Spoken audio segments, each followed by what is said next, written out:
بسم اللہ الرحمن الرحیم۔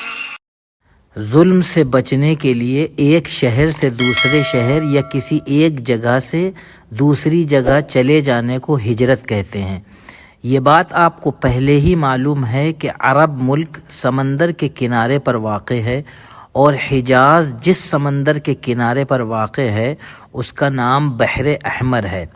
بحر احمر کے اس کنارے افریقہ میں حبش کا ملک ہے۔ وہاں کا عیسائی بادشاہ بہت ہی نیک انسان تھا۔ مسلمانوں کی تکلیفیں جب بڑھ گئیں تو نبوت کے 5ویں سال حضور صلی اللہ تعالی علیہ وسلم کی اجازت سے 11 مرد اور 4 عورتیں کشتی میں بیٹھ کر حبش کو روانہ ہو گئے۔ حبش کے بادشاہ کو نجاشی کہا جاتا ہے۔ نجاشی نے ان مسلمانوں کو اپنے یہاں بڑے امن و امان سے رکھا۔ قریش کو جب اس کی خبر ہوئی تو انہوں نے نجاشی کے پاس اپنے 2 سفیر بھیجے کہ یہ ہمارے مجرم ہیں، ان کو ہمارے حوالے کر دیا جائے۔ بادشاہ نے مسلمانوں کو بلا کر حال احوال دریافت کیا تو حضرت علی رضی اللہ تعالی عنہ کے بھائی حضرت جعفر رضی اللہ تعالی عنہ نے مسلمانوں کی طرف سے نمائندگی کرتے ہوئے یہ تقریر فرمائی: اے بادشاہ، ہم جاہل تھے، بتوں کی پوجا کیا کرتے تھے، مردار کھایا کرتے تھے، بدکاری کیا کرتے تھے، پڑوسیوں کے حقوق تک کھا جایا کرتے تھے، بھائی بھائی پر ظلم کرتا تھا، زور آور کمزور کو کھا جاتا تھا۔ اتنے میں ہم ہی میں سے ایک شخص کھڑا ہوا جس نے نبوت کا اعلان کیا، جس کی بزرگی، سچائی اور ایمانداری سے تو ہم پہلے ہی سے واقف تھے۔ اس نے ہم کو سچے دین کی دعوت دی اور بتایا کہ ہم بتوں کو پوجنا چھوڑ دیں، سچ بولا کریں، ظلم سے باز آ جائیں، یتیموں کا مال نہ کھایا کریں، پڑوسیوں کو آرام دیا کریں، پاک دامن عورتوں پر بدنامی کا داغ نہ لگایا کریں، نمازیں پڑھا کریں، روزے رکھا کریں، خیرات دیا کریں۔ ہم نے اس شخص کو خدا کا پیغمبر مان لیا اور اس کی باتوں پر عمل کرنا شروع کر دیا۔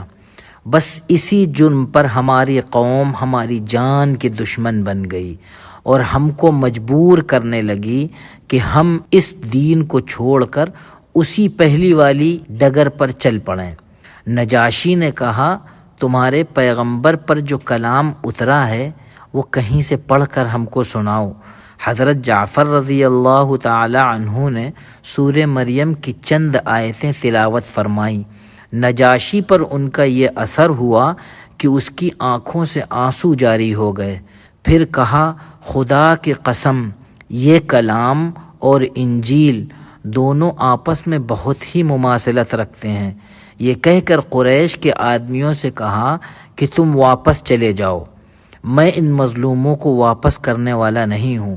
مسلمانوں نے جب نجاشی کی یہ مہربانی دیکھی تو اس کے بعد پھر اور بہت سے مسلمان چھپ کر حبشہ روانہ ہو گئے، یہاں تک کہ ان کی تعداد حبشہ میں کم و بیش 83 ہو گئی۔ قریش نے دیکھا کہ یہ تدبیر بھی کارگر نہ ہوئی، اس لیے قریش کے سب خاندانوں نے مل کر نبوت کے 7ویں سال یہ معاہدہ کیا کہ کوئی شخص پیغمبر خدا صلی اللہ تعالی علیہ وسلم کے خاندان سے کوئی تعلق نہیں رکھے گا، نہ ان سے کوئی شادی بیاہ کرے گا، نہ ان کے ہاتھ خرید و فروخت کرے گا، نہ ان کو کھانے پینے کا کوئی سامان دیا جائے گا، یہاں تک کہ وہ محمد صلی اللہ تعالی علیہ وسلم کو ہمارے حوالے کر دیں۔ یہ معاہدہ لکھ کر کعبہ کے دروازے پر لٹکا دیا گیا۔ ابو طالب خاندان کے سب لوگوں کو لے کر ایک گھاٹی پر چلے گئے جس کو شعب ابی طالب کہا جاتا ہے۔ یہیں دوسرے مسلمانوں نے بھی آ کر پناہ لی اور بہت تکلیف کے ساتھ یہاں رہنے لگے۔ پھول پتیاں کھا کر گزر بسر کرنے لگے۔ سوکھا چمڑا ملتا تو اس کو بھون کر کھا لیتے تھے۔ بچے بھوک سے بلبلاتے تھے۔ نبی کریم صلی اللہ تعالی علیہ وسلم کے کھانے کے لیے حضرت بلال رضی اللہ عنہ بغل میں کچھ چھپا کر کہیں سے کبھی کبھی کچھ لے آتے تھے۔ کافر مسلمانوں کی یہ حالت دیکھ کر بہت خوش ہوتے تھے۔ 3 سال اسی طرح گزر گئے۔ آخر خود ان ظالموں میں سے کچھ کو رحم آ گیا اور انہوں نے اس ظالمانہ معاہدے کو توڑ ڈالا۔ اب وہ گھاٹی سے نکل کر اپنے گھروں میں آ گئے۔ کچھ ہی دن گزرے تھے کہ آپ صلی اللہ تعالی علیہ وسلم کے پیارے چچا ابو طالب کا انتقال ہو گیا۔ ابھی اس غم کو چند ہی روز ہوئے تھے کہ حضور صلی اللہ تعالی علیہ وسلم کے غم گسار بیوی حضرت خدیجہ کا بھی وصال ہو گیا۔ یہ زمانہ آپ صلی اللہ تعالی علیہ وسلم پر بہت ہی سخت گزرا۔ آپ صلی اللہ تعالی علیہ وسلم کے یہی 2 مونس اور غم گسار تھے، دونوں ایک ہی سال کے اندر آگے پیچھے چل بسے۔ اس طرح کی مزید اسلامی معلوماتی ویڈیوز کے لیے آپ ہمارے چینل اسلامیات قطر کو سبسکرائب کر لیں اور بیل آئیکن کو دبا دیں تاکہ ویڈیو اپلوڈ ہوتے ہی آپ کو نوٹیفیکیشن مل جائے۔ جزاکم اللہ خیرا۔